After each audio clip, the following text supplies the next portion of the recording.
Good morning all of you. आप सबको पता है कि पर डे हम क्वेश्चन लेके आ रहे हैं और अब हम थोड़ा स्पीड बढ़ाएंगे अपनी। कुछ क्वेश्चन इम्पोर्टेंट क्वेश्चन कराएंगे। क्योंकि आपने देखा होगा कल एक पेपर में भी दिया था कि 26 तारीख से ही वर्ग 3 का एग्ज़ाम स्टार्ट हो रहा है ना। मान लो कि स्टार्ट हो भी ना तो कितने दिन बढ़ जाएगा, 10 दिन 15 दिन, लेकिन ज़रूरी नहीं है कि टाइम बढ़ ही जाए। इसीलिए 26 तारीख को टारगेट मानते हुए हमें तैयारी करनी है। तो इसी क्रम में हम क्वेश्चन नंबर 108 सॉल्व कर रहे हैं। क्वेश्चन नंबर 108 है, यदि 30,028 इक्वल 28 इकाई plus 28,000 plus dot dot dot dot दहाई, तब रिक्त स्थान पर कौन सी संख्या होगी। ऐसे क्वेश्चन भी पेपर में आ चुके हैं। तो सॉल्व कैसे करना है, ये 30,028 इक्वल 28, कल भी मैंने कहा था कि इकाई का मतलब इसमें एक का मल्टीप्लाई कर दो, 28,000 का मतलब इसमें 1,000 का मल्टीप्लाई कर दो, प्लस और यहाँ डॉट डॉट डॉट की जगह में यदि x निकाल लगा दूँ तो x का मल्टीप्लाई हो जाएगा 10 से। ठीक है, तो कुल मिला के आ जाएगा 30,028 इक्वल 28 इंटू 1 यानी 28, 28 इंटू 1,000 यानी 28,000 और 10 इंटू एक्स यानी 10x। मतलब एक इक्वेशन बन गई। इक्वेशन को हम सॉल्व कर देंगे तो हमारा आंसर आ जाएगा। इससे क्या गलती होने के चांस बिल्कुल कम हो जाएंगे। जैसे ये लिखा है 30,028, 28 को डलना है माइनस के 28, ये माइनस के 28,000 इक्वल 10x। आपको पता है 30,028 में से 28 माइनस कर दूं तो 30,000 बचेगा, और 30,000 में से 28,000 माइनस कर दूं तो बचेगा 2,000 इक्वल 10x। यहाँ से हम देखें 0 से 0 काट दें तो x की वैल्यू क्या रह जाएगी, 200। मतलब ये है कि यहाँ पर हम क्या लिख पाएंगे, 200, यानी ए ऑप्शन। ठीक है, सेम ऐसा ही क्वेश्चन हमारा दूसरा है। जिसको यहाँ समझ में नहीं आया हो वो यहाँ पर समझ लें। क्या करना है, 112 इकाई, तो यहाँ 112 इकाई का मतलब 1 का मल्टीप्लाई, 12 इंटू 1000 यानी 1,000 का मल्टीप्लाई, 11012 प्लस यहाँ यदि मैं x लिख दूँ तो x का मल्टीप्लाई दहाई मतलब 10 से, ये दहाई लिखा है मतलब 10 से मल्टीप्लाई मैंने कर दिया। सॉल्व करें, 112 इंटू 1 112, 12 इंटू 1,000 यानी 12,000, 11,000, 12 को इधर लाए तो माइनस के हो जाएंगे 11012 और इक्वल में क्या रह जाएगा 10x। मतलब यहाँ भी मैंने एक इक्वेशन बना ली। इक्वेशन को सॉल्व कर लेंगे तो आंसर आ जाएगा। क्या आएगा, 12,000 में 112 जोड़ दें तो आएगा 12,112, और इसमें से 11,012 हमको माइनस करने हैं, इक्वल में 10x। कर लो माइनस, 2 में से 2 माइनस किया 0, 1 में से 1 माइनस किया 0, 1 में से 0 माइनस किया 1, यानी बचेंगे 100। और इक्वल में कितना है, कहीं कुछ गड़बड़ तो नहीं हो गया, 11,012 माइनस करने हैं 11,112 में से,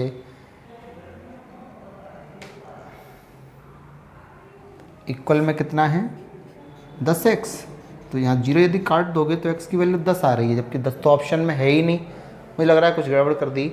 112 इंटू 1 112, 12 इंटू 1,000 यानी 12,000, माइनस के 11,012, 12,000 और 112 को जोड़ेंगे तो 12 आएगा, 12,112। ठीक है, और फिर माइनस करोगे तो यहाँ पर क्या आएगा 1,100, और 0 काट दोगे तो x की वैल्यू क्या आ जाएगी 110। ठीक है, कहाँ गड़बड़ कर दी हमने, यहाँ पर 2 आएगा, तो हमारा आंसर क्या आएगा 110, यानी डी ऑप्शन। ठीक है, ऐसे सॉल्व करना है ऐसे क्वेश्चनों को। अगला जो क्वेश्चन है क्वेश्चन नंबर 110 और 111 111 और 110। 110 क्या है, 50 को आधे से विभाजित करो। 50 को विभाजित करना है आधे से, यानी 50 में डिवाइड देना है आधा मतलब 1/2 से। 50 में डिवाइड देना है 1/2 से। डिवाइड कैसे देते हैं बताऊं मैं, 50 डिवाइड की जगह मल्टीप्लाई का साइन लगा लो, और बाद में जो रेशनल नंबर दिया है उसे पलट के लिख दो। 1/2 है तो 2/1 लिख दो। तो यहाँ से संख्या आएगी 50 दूनी 100, 100/1 यानी 100, यानी यहाँ से हमको क्या मिल गया 100। फिर कहा है तथा 20 जोड़ो, तो यदि मैं 100 में 20 जोड़ दूँ तो यहाँ से नंबर मिलेगा 120। इसमें से 35 घटाओ, 120 में से यदि मैं 35 घटा दूँ तो यहाँ से जो नंबर मिलेगा वो होगा हमारा 85। तो मैं क्या प्राप्त होगा, तो हमें क्या प्राप्त होगा 85, मतलब बी ऑप्शन इस सवाल का आंसर आ जाएगा। ठीक है, बात करूँ क्वेश्चन नंबर 111 की। 111 में बोर्डमास नियम का सवाल है ये। मैंने एक दिन और बता दिया था कि बोर्डमास में सबसे पहले क्या सॉल्व करते हैं, ब्रैकेट, ओ का मतलब ऑफ, ऑफ में हमें क्या करना है, उसमें सब मल्टीप्लाई जैसे रूल चलेंगे, डी मतलब डिवाइड, मल्टीप्लाई, एडिशन और सब्ट्रैक्शन। तो सबसे पहले हम क्या सॉल्व करेंगे, ब्रैकेट। इस ब्रैकेट को सॉल्व कर दें, 11 चौके 44, 5 पंजे 25, यानी यहाँ से हमें मिल गया 5/4। अब हम डिवाइड सॉल्व करेंगे क्योंकि ऑफ यानी का या तो है नहीं, तो 3/2 इंटू 11/5। डिवाइड को अभी मैंने बताया था कि डिवाइड की जगह मल्टीप्लाई का साइन लगा लो और बाद में जो नंबर आया उसे पलट के लिख दो। तो 5/4 है, हम लिख देंगे 4/5। डिवाइड की जगह मल्टीप्लाई और इसको भी पलट के लिख देंगे तो 15/33 और सॉल्व कर दें। 5 से काट दें या 11 से काट दूँ मैं, 11 × 33, 3 पंजे 15, 5 से 5 कट गया, 2 से काट दें, 2 दूनी 4, कुल मिला के ऊपर बचा 3 दूनी 6 और नीचे बचा 5, यानी 6/5 इस सवाल का आंसर आ जाएगा। तो काफ़ी सरल सवाल था, सी सवाल का ऑप्शन आ गया। ठीक है, अगला है क्वेश्चन नंबर 112। क्या लिखा है, 2 सही 1/2 का 3 सही 5/2 प्लस 8 सही 3/2 का 7 सही 7/2। ये क्वेश्चन है और इन ऑप्शनों में से हमें सॉल्व बताना है कौन सा होगा। तो पहले क्या सॉल्व कर लें, पहले ये मिश्र भिन्न दिए, विषम भिन्न बना लेते हैं। 2 दूनी 4 और 1 5, 5/2 का 2 × 6, 5 11, 11/2, 2 8 16 और 3 19/2 का 7 दूनी 14 और 7 21/2। सॉल्व कर लेते हैं। का मतलब मल्टीप्लाई की तरह सॉल्व करना है, तो 11 × 5 55/2 प्लस का मतलब 4 आएगा ये, और ये 19 × 21, 19 से कम 19 की 9, हासिल 1, 19 दूनी 38 और 1 39/4 है ना, 19 दूनी 38 और 1 39। एलसीएम ले ले, 4 एलसीएम आ जाएगा, ऊपर आएगा 55 प्लस 399। यहाँ से सॉल्व करें, दोनों को जोड़ लें, 9 और 5 14, 4 हासिल 1, 39 और 5 44 और 1 हासिल 45/4। यदि मैं इसे काट दूं 2 से, 2 दूनी 4, 2 दूनी 4, 2 एकम 2, 2 सत्ते 14, सॉरी 2 दूनी 4 आएगा यहाँ पर, यानी 227/2। और 227 में 2 का डिवाइड दे लूँ तो आ जाएगा 113 सही 1/2। 227 में 2 का डिवाइड दें, 113 दूनी 226 और 1 227, 227/2। मतलब ये है कि सवाल का जो आंसर आएगा वो पहला वाला ऑप्शन आ जाएगा। सवाल का आंसर आ जाएगा क्या, पहला वाला ऑप्शन। बात करें दूसरे क्वेश्चन की, और दूसरा वाला जो क्वेश्चन है हमारा वो उस युग्म का चयन करें जो संयुक्त अभाज्य नहीं है। तो इन चारों में से हमें ये बताना है कि कौन सा ऑप्शन ऐसा है जो संयुक्त अभाज्य नहीं है। तो मैंने संयुक्त अभाज्य या युग्म अभाज्य आपको लिखाया था, चाहे युग्म अभाज्य कह दो चाहे संयुक्त अभाज्य कह दो। क्या बताया था मैंने कि ऐसी दो संख्याएं जो अभाज्य भी हों और जिनका HCF 1 हो, अभाज्य होते, सॉरी, ऐसी दो संख्याएं जो अभाज्य तो हों ही, तो और HCF भी 1 हो, इसके अलावा उनके बीच का डिफरेंस 2 का हो, डिफरेंस 2 का हो। तो सबसे पहले तो ये देखना है हमें कि कौन कौन सी संख्याएं ऐसी हैं जिनका डिफरेंस 2 का है। तो सब संख्याएं ऐसी हैं जिनका डिफरेंस 2 का है, लेकिन हमें इसके अलावा ये भी देखना है कि अभाज्य कौन कौन सी हैं। दोनों का अभाज्य होना अति आवश्यक है। जब तक दोनों अभाज्य नहीं होंगी तब तक डिफरेंस से कम नहीं चल पाएगा। तो अभाज्य हम देखें 101 और 103 अभाज्य हैं, आपस में कभी नहीं, सॉरी, ये किसी संख्या से नहीं कटती, या तो 1 से कटती है या स्वयं से कटती है, तो ये तो संयुक्त अभाज्य हैं। 41 43 भी कभी नहीं कटती, इसका मतलब ये संयुक्त अभाज्य है। 59 61 भी कभी नहीं कटती, संयुक्त अभाज्य हैं। 91 93 नहीं है, क्यों? क्योंकि 91 कैसे कट जाता है? 7 से, 13 से भी कट जाता है।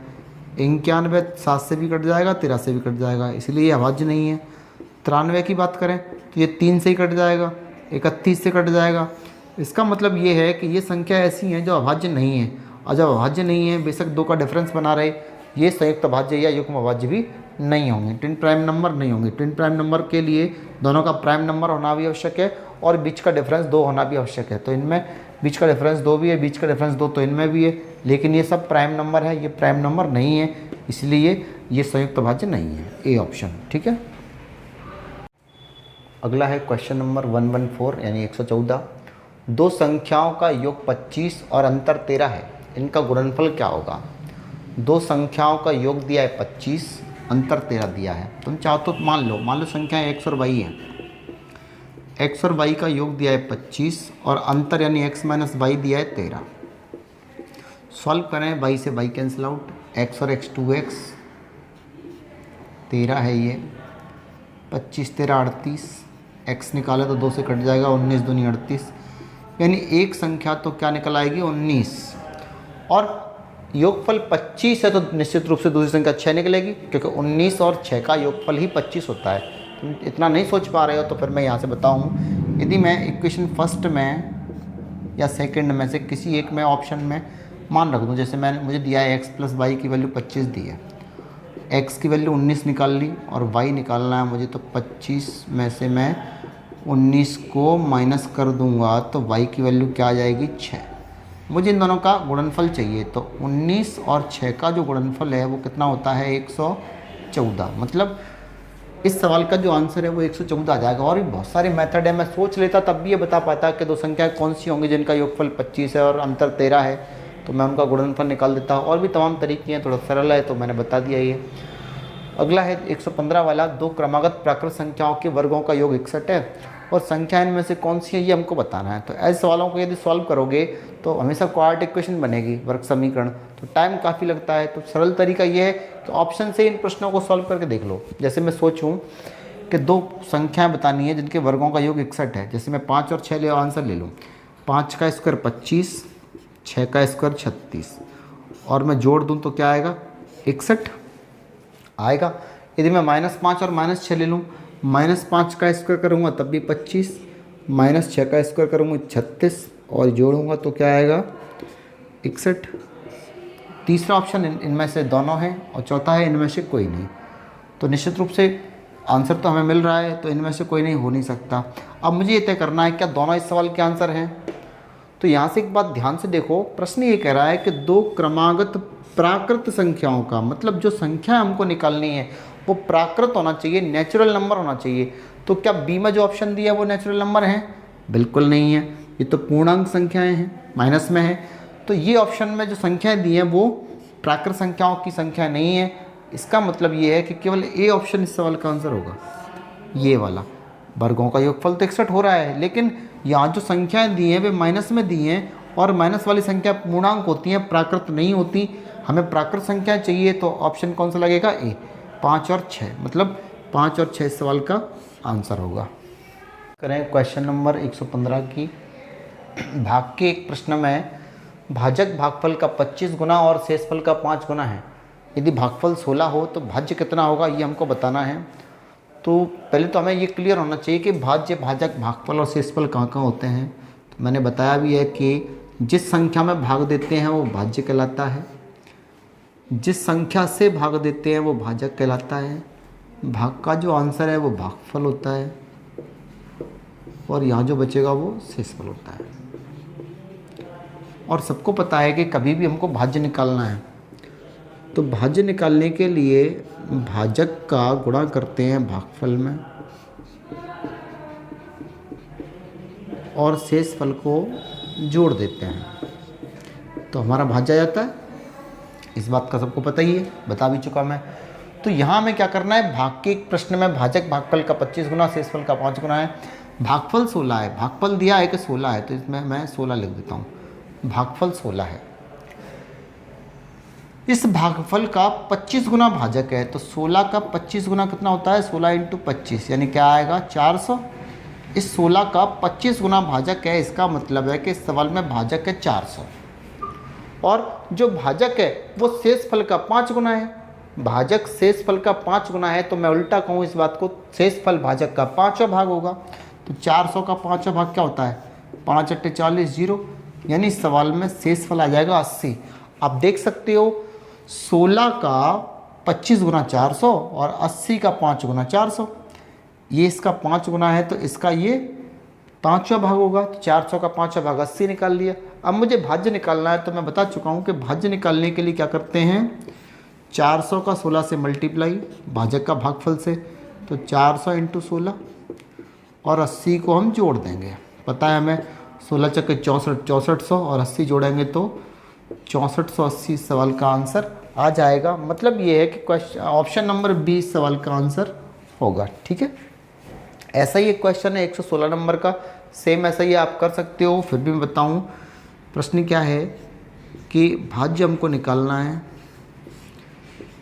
भाजक भागफल और शेषफल के बीच में एक संबंध दिया है,